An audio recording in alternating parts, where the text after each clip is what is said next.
जय श्री कृष्णा दोस्तों, कैसे हो आप सब। मैं अंदर बैठ के वीडियो की एडिटिंग कर रही थी, जो आप वीडियो देख चुके हैं। परसों मैंने डाला था, क्योंकि कल मैंने व्लॉग ही नहीं डाला था। और गाइज, मैंने वीडियो शूट भी ज़्यादा नहीं किया था, इस वजह से मेरे वीडियोस आपको कल देखने को नहीं मिले थे। तो जैसे ही मैं वीडियो एडिटिंग कर रही थी तो बाहर की तरफ बहुत आवाज़ें हो रही थी। मुझे लगा एक बाइक वाले भैया एक जगह खड़े होकर बाइक को बार बार स्टार्ट कर रहे हैं, उसी की आवाज़ आ रही है। तो मैं जाकर देखी आके बाहर, तो देखा कि सामने जो हमारे घर के पार्क बना हुआ है वहाँ पर बहुत अच्छे पेड़ लगे हुए हैं, जो कि बहुत ज़्यादा घने हैं और गर्मियों में बहुत ज़्यादा ठंडक देते हैं, छाँव देते हैं, आराम देते हैं। लेकिन सर्दियों में छाँव की वजह से पार्क में 1% भी धूप नहीं आ पाती है, जिसकी वजह से आज विभाग के लोग आए हुए हैं, जो कि उन पेड़ों को काटेंगे। लेकिन बिल्कुल ही काट देंगे तो ये नहीं सोचा था। आधा आधा करके गए हैं पेड़ों को। मैं आपको बाद में दिखाऊंगी कि कैसे लग रहे हैं। यहाँ पर मैं और दक्ष देख रहे हैं, और दक्ष के दांत में काफ़ी प्रॉब्लम हो चुकी है, तो मुझे वो ठीक करवानी है, डॉक्टर को दिखाना है। एक्चुअली क्या है, दक्ष रात को जैसे चॉकलेट वगैरह कभी खा लेता था, तो बहुत कहने के बावजूद भी ब्रश नहीं करता था, जिसकी वजह से उसके दांत में आज प्रॉब्लम हो चुकी है। मैंने बहुत कोशिश की कि उसे ब्रश कराऊं, लेकिन कभी ना कभी रह ही जाता था, जिसकी वजह से उसके दांत है ना खराब हो गए हैं। लेकिन हाँ, अब मैं रोज़ डेली कराती हूँ, इसलिए अब वो धीरे धीरे ठीक भी हो जाएंगे। और ये दूध के दांत हैं तो टूटेंगे भी। तो बस मैं क्या ले गई थी दक्ष को नहलाने के लिए, क्योंकि उसे मनाना पड़ता है। नहलाकर जब मैं लेकर आई हूँ दक्ष को, मैंने बोला है उससे कि तुम तब तक धूप में बैठो, और मैंने बाहर ये ब्लैंकेट वगैरह भी रोज धूप लगाने के लिए डाल देती हूँ। जब आकर देखा ना, तो ये जो पेड़ है बड़ा वाला ये कट रहा था, और बाकी का पेड़ है ना बहुत सारे कट गए थे। एक मशीन है जिससे वो कट कर रहे थे, पेड़ों को जल्दी जल्दी कट हो रही थी। फिर उसके बाद सारा दिन तो उसी की आवाज़ों में लगा रहा। फिर मेरा मन नहीं किया वीडियो शूट करने का, तो अभी मैं सीधे मिल रही हूँ शाम को। और कब सुबह से शाम हो गई पता नहीं चला। बाकी का दूसरा भी दिन कैसे बीत जाएगा मेरा, वो भी मैं आपको इस वीडियो में दिखाऊंगी। और यहाँ पे मैं मेथी सुधार रही हूँ। मेथी नहीं है गाइज, ये बथुआ है, उसे सुधार रही हूँ। और साथ ही साथ यहाँ पे आद्या को भी पढ़ा रही हूँ। आद्या का होमवर्क, आद्या को मैथ में ज़्यादा हेल्प मैं करती हूँ, क्योंकि मैं खुद एक मैथ की स्टूडेंट रही हूँ। मतलब मैंने बीएससी किया हुआ है मैथ से, तो मुझे मैथ वैसे भी बहुत पसंद है, इसीलिए मैं मैथ उसको पढ़ाती हूँ अच्छे से। और गाइज, वो बहुत चीज़ें जल्दी सीख लेती है, और जब उसे कुछ समझ में नहीं आता है तभी मुझसे पूछती है। तो मैंने बोला तुम कंप्लीट करो, उसके बाद मैं चेक कर लूँगी। और मैंने उससे बोला कि जो ये टेबल है थोड़ी ऊंची करके रखो, ताकि तुमको लिखने में पढ़ने में दिक्कत ना हो। और टेबल पीछे रखी हुई थी, अपना ऐसे ही ज़मीन में रख के लिख रही थी। तो वही मैंने इससे बोला। गाइस, मैंने रात को कुछ भी शूट नहीं किया, सीधे मिल रही हूँ अब मैं आपको नेक्स्ट डे मॉर्निंग। और आज मैं इनके टिफ़िन में देने वाली हूँ आलू और बीन्स की सब्जी। तो मैंने आलू को छोटा छोटा चॉप किया है, और उसके बाद बीन्स को भी कट किया है।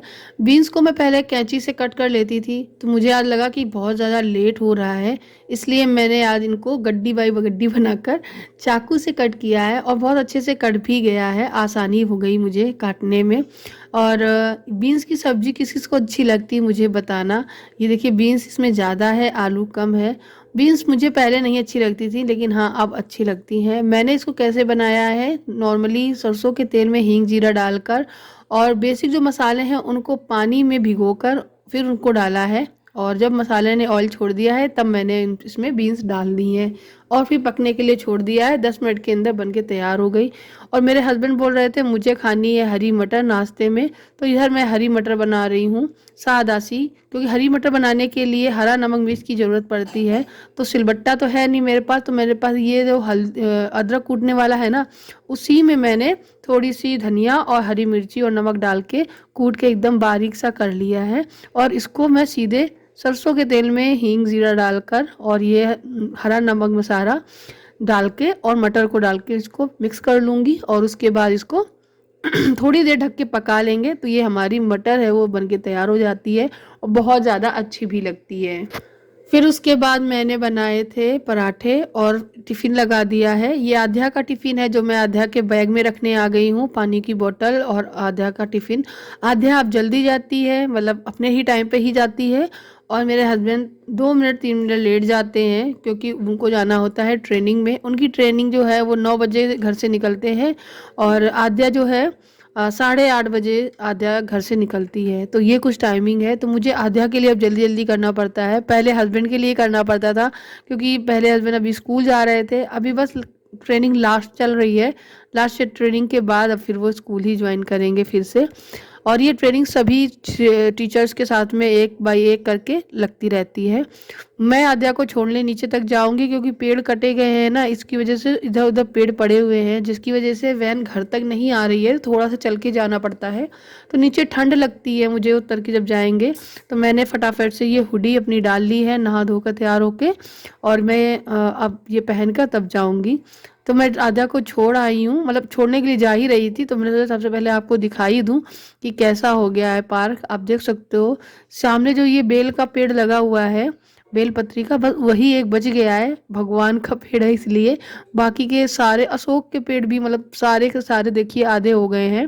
तो बहुत अजीब सा लग रहा है। फिर आद्या को मैं छोड़ने गई नीचे, तो आद्या चली गई है स्कूल। उसके बाद ये दक्ष की सारी हरकतें जो आप लोग सुनिएगा क्या कह रहा है।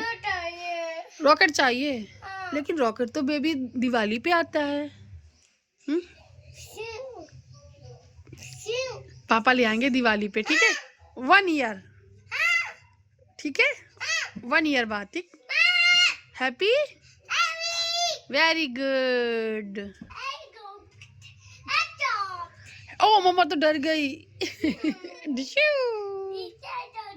गन मिल गई, शॉर्ट गन।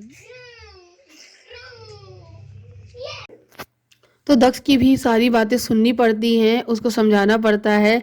दिवाली जाने के बाद वो होली की दिवाली की चीज़ें मांगता है, और होली के जाने के बाद वो होली की चीज़ें मांगता है। तो इस टाइम वो दिवाली की सारे पटाखे वगैरह, फुलझड़ी वगैरह ये सब मांगता है और उसे समझाना पड़ता है। और साथ ही साथ मैंने सुबह वॉशिंग मशीन भी लगा दी थी। तब तक मैंने आद्या को छोड़ के आने के बाद मैंने नाश्ता किया, किचन वगैरह समेटा, और साथ ही साथ वॉशिंग मशीन भी लगा दी। तो काफ़ी देर बाद मिल रही हूँ, कपड़े भी सारे धुल गए हैं तो मैं इनको ड्राई करके ले आई हूँ। एक लॉट और चल रहा है तो वो भी धुल जाएंगे, तो मैं वो भी ले आऊँगी, फैला दूँगी, क्योंकि धूप रहते ही सारे डाल दो ना तो मतलब सूख जाते हैं, वरना फिर 2 दिन में कपड़े सूखते हैं। और गाइस ऊपर रहने का एक फ़ायदा यही रहता है कि कपड़े वगैरह आसानी से डाल दो, सूख जाए, खुद भी थोड़ी देर धूप ले लो, तो ये सारे फ़ायदे मिल जाते हैं। और एक चीज़ और, जो पेड़ वगैरह कट गए हैं तो आसपास के जो घर है ना वो प्रॉपर अच्छे से दिखने लगे हैं। तो ऐसा लग रहा था अभी तक मैं जंगल में रह रही थी, अब लग रहा है कि हाँ आसपास कॉलोनी है जिसमें घर बने हुए हैं, वहाँ पे आसपास लोग रहते हैं। मतलब पूरा ढका हुआ था। मैं सारे कपड़े फैलाने के बाद आ गई थी किचन में बर्तन धुलने के लिए, क्योंकि सारे बर्तन पड़े हुए थे वो मैंने नहीं धुले थे। मैं पीछे जब मुड़ के देखी तो दक्ष ऊपर चढ़ के कुछ सामान निकालने की कोशिश कर रहा है। वो सोच रहा है कुछ मेरे लिए खाने की चीज़ रखी है, मुझे खाने को मिल जाए। तो वही मैं उसे समझा भी रही थी कि मत चढ़ो। और यहाँ पे मैंने सारे जो बर्तन हैं वो धुल दिए हैं। बर्तन धुल जाने के बाद एक रिलैक्स सा लगता है, ऐसा लगता है कि एक बहुत बड़ा काम है ना वो निपट गया है। उसके बाद मैं करूँगी जाके थोड़ी देर रेस्ट, क्योंकि बहुत ज़्यादा काम हो गया। और थोड़ी देर मैं धूप में बैठी थी, थोड़ी देर धूप ली, उसके बाद फिर मैं दोपहर में थोड़ी देर लेट गई थी, क्योंकि सारा दिन लगे रहो तो सारा दिन ही काम रहता है, कभी काम ख़त्म नहीं होते हैं। सर्दियों का मौसम है तो ऐसा लगता है कि दिन इतना छोटा होता है, पता नहीं कब निकल जाता है, खुद के लिए वक्त ही नहीं मिल पाता है। कब शाम हो गई थोड़ी देर रेस्ट करने के बाद पता ही नहीं चलता है। सुबह से काम शुरू कर दो, सुबह 6 बजे से उठकर लगातार काम करते रहो, तब जाके सारे घर के काम निपटते हैं। और कब रात में डिनर की तैयारी करनी पड़ जाती है पता ही नहीं चल जाता है। ऐसा लगता है खाया पिया फिर काम करने लगे। एक सिर्फ खाना बनाना ही नहीं, बर्तन धुलना, कपड़े धुलना, घर को मैनेज करना, घर की साफ सफाई, बच्चे संभालना, एक हाउसवाइफ की बहुत सारी रिस्पॉन्सिबिलिटी होती है जिसको करना पड़ता है।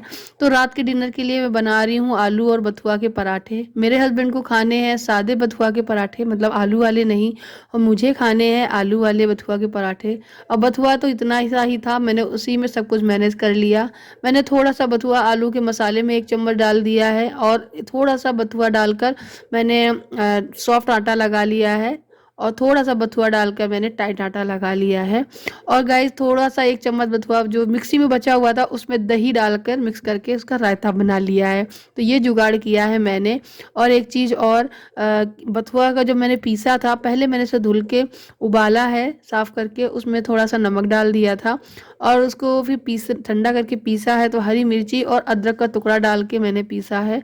शाम के टाइम पे मेरे हस्बैंड ने बच्चों के लिए मैगी बनाई थी, इसलिए ज़मीन पे 2 मैगी के पैकेट पड़े हुए हैं, वो इन लोगों ने फेंके नहीं है उठाकर, तो वही पड़े हुए हैं। तो शाम को जैसे कि बच्चों को भूख लगी थी तो मेरे बच्चे दोनों कहने लगे थे, पापा मुझे तुम मैगी बना के खिला दो। तो पापा ने उनकी डिमांड पूरी कर दी है। और यहाँ पे मैं बना रही हूँ आलू का पराठा भर के। और गाइस बहुत अच्छा लगता है। आप में से बहुत सारे लोगों ने मुझसे बोला था कि इस तरीके से बनाना, कि थोड़ा सा बथुआ जो है आलू में भी मिलाना और आटे में भी मिलाना फिर खाना। तो गाइस बन गए थे अच्छे से और बच्चों को मैंने दिया। उसके बाद मैंने अपने हस्बैंड के लिए सादा वाले बनाए थे, तो उन्होंने सादा बथुआ के पराठे और बथुए के रायता खाया था। और फिर मैंने अपने लिए आलू के सेक लिए थे। मुझे तो आलू वाले ही अच्छे लगते, बहुत पसंद है। और सर्दियों में तो पूछो ही मत, बहुत ज़्यादा अच्छे लग रहे हैं। बस अच्छा सा दही रायता या कुछ भी चीज़ मिल जाए और ये बढ़िया से आलू के मोटे मोटे से गर्मा गर्म करारे पराठे, बस खा के ही मज़ा आ जाता है। फिर एक अच्छा ऐसा लगता है कि बस आराम करो, लेकिन बहुत सारा काम पड़ा होता है, क्योंकि सुबह से लेकर कब रात गुजर जाती है काम करते करते पता नहीं चलता। और नेक्स्ट डे फिर वैसे ही मशीन की तरीके से हम औरतों को लग जाना होता है। लेकिन क्या कर सकते हैं, ये रोज़ की लाइफ है, डे टू डे लाइफ है। और मैं ही नहीं, घर की सारी औरतें ऐसे ही अपना समय सर्दियों में बिता रही होंगी। कमेंट में लिख के बताना, जब छुट्टी का एक दिन मिलता है तो कैसा लगता है, जब देर से उठते हो तो, या उठते हो या नहीं, ये भी बताना। तो गाइज ये देखिए पराठा बन गया। सबको खिलाने के बाद ये मेरी मैसी मैसी सी थाली, जिसमें मैंने आलू मैश किया था, उसमें मैंने 2 पराठे रख दिए हैं, थोड़ा सा मसाला है आलू का, और ये रायता है। तो मैं जा रही हूँ खाना खाने। आपसे मिलते हैं अगले नेक्स्ट वीडियो में। इस वीडियो में इतना ही। खूब सारा प्यार देना। Thank you for watching. Bye bye.